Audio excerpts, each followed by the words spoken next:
আমাদের নবীজি বলেছেন যে নিঃসন্দেহে চিকিৎসা হচ্ছে ফ্লেশ অফ ব্লাডের মধ্যে যখন হিজামা করা হয়। দেখুন, এর থেকে আর গুরুত্বপূর্ণ কি আছে?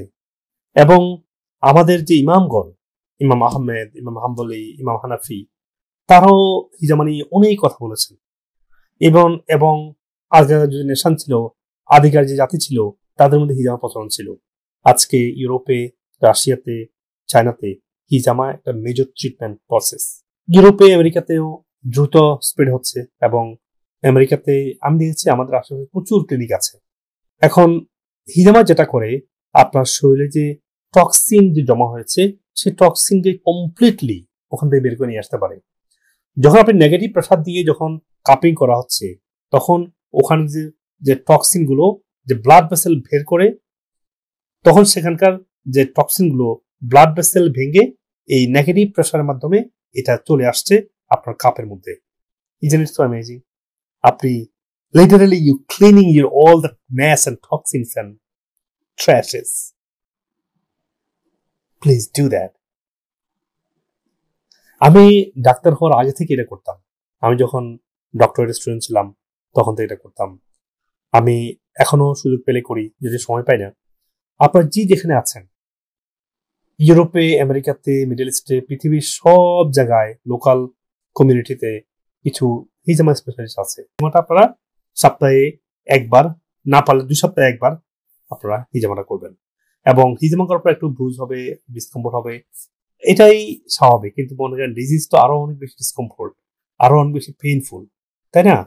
আপনার দীর্ঘদিনে গড়ে ওঠা যে শারীরিক যে সমস্যাগুলো, যার কারণে ডায়াবেটিস হলো, আপনার লট অফ ইনফ্লামেশন, আপনি যদি হিজামা না করেন, টক্সিন যদি বের না করেন, তাহলে আপনার ডায়াবেটিসের যে সুগারের কারণে যে ইনফ্লামেটরি টক্সিন জমা হচ্ছে, অর্গানগুলো যে ডিসফাংশন হলো, এরপরে যে আপনার ব্লাড গুলো ঠিক হয়, ব্লাড গুলো টক্সিন জমা হয় বিভিন্ন জয়েন্টে এবং লিম্ফেটিক সিস্টেমে।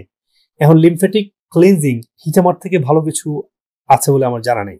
So it's very powerful. যারা ক্যান্সার পেশেন্ট যারা আছেন, they have a lot of trash in the body, they have a lot of IgE, they have a lot of inflammatory marker, they have a toxicated colon. কোলনকে properly flow করার জন্য হিজামা very important. তো সুপ্রিয় ভাইরা, আপনারা যারা এই বিভিন্ন ধরনের অটোইমিউন রোগে ভুগছেন বা ডায়াবেটিসে আক্রান্ত অথবা স্কিন ডিজিজে, হ্যাঁ, স্কিন ডিজিজের কথা দিয়ে বলি, স্কিন ডিজিজের জন্য এটা ডাইরেক্টলি এফেক্টিভ।